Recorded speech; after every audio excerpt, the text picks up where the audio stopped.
Welcome to Investors Insights. Our topic today is The Market is My Sport. I am joined today by Ashley Page, Bobby Norman, and Trey Booth, all distinguished colleagues of mine on the Portfolio Strategies team here at Five Plan Partners. And the reason we chose the topic, The Market is My Sport, we're hearing from different clients who go, Greg, you realize I'm paying more attention to the market than ever before because there's no sports. And so I'm watching it every day and really appreciate all the information that your team is providing in regards to the market. But on that note, let's talk about our discussion this morning because sports are important. We're halfway through July. We're approaching the fall season here.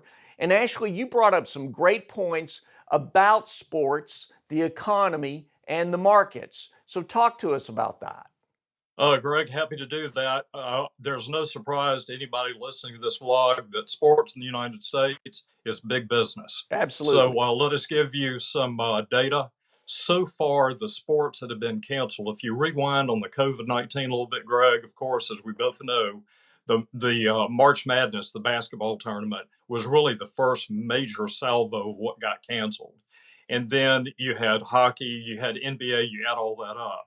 So far, those sports have accounted for a loss of 12 billion with a B in direct employment. And as they say, that's real money, a lot. Very much so. Going forward, since we're in the heart of college football here in the South, where Five Plan Partners are located in Birmingham, that $12 billion is basically going to double, Greg, if we lose the college football season along with the NFL season because of COVID. College football is a lot of it, of course, because of the major amount of television and licensing. But the interesting thing is, if any of us on this call, either presenting it or hearing it, if we go to any type of sporting event and say spend $1 on something, the multiplier effect in that community or in that stadium, wherever it is about 2.37 times. So in addition to the direct employment that we're losing, we just talked about, these communities are losing the multiplier. I'll give you one quick example. One NBA game that you would go to, one NBA game takes 1,900 people to put on, whether if you who's parking your car, who's selling you the ticket, who's doing the concession, who's doing the broadcast. That's how pervasive it is.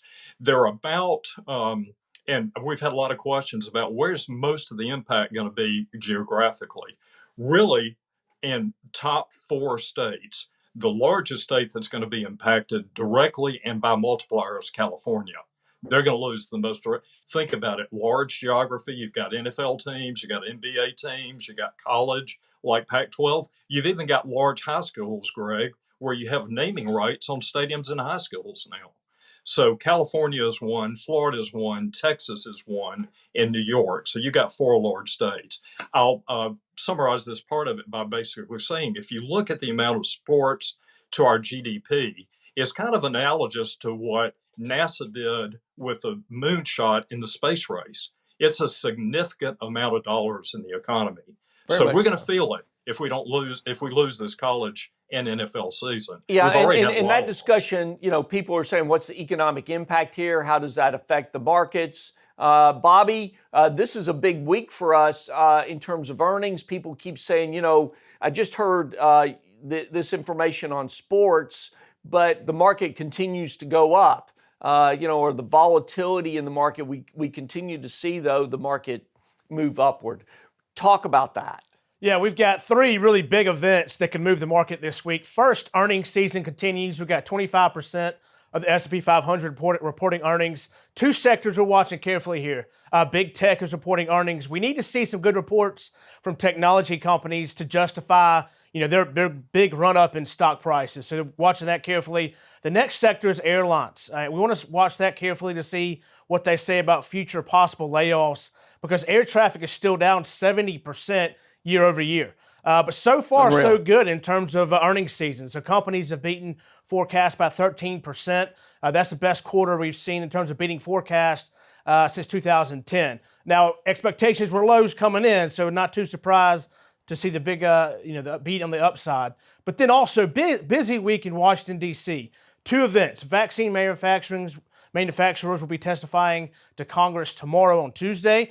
Good news is we've had a lot of positive news on the vaccine front that's causing the market to trade up. Love to see that. But so far, the U.S. has spent over $2 billion on developing a vaccine. You've got 135 vaccines in preclinical tests and then 30 vaccines in clinical trials. So hopefully we'll get some good news tomorrow as the manufacturers talk to Congress about that. And then also the third event, Congress will be discussing another stimulus bill because right now the additional unemployment benefits are set to expire at the end of the month. So a lot going on, a very important week, a market-moving week.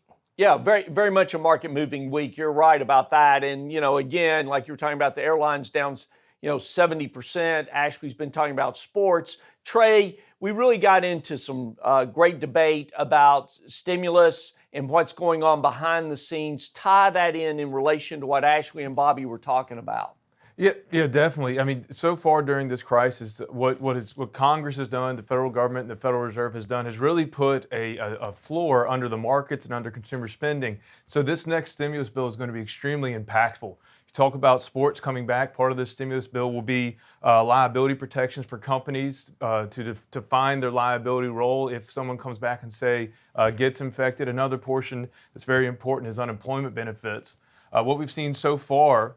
Year over year, the bottom quartile of consumer spending has actually not dropped compared to 2019. The top quartile has dropped by nearly a third, while the bottom quartile has stayed flat. And a lot of that is because of this government stimulus that has been really focused on the bottom end, those that need it most, those that do not have jobs.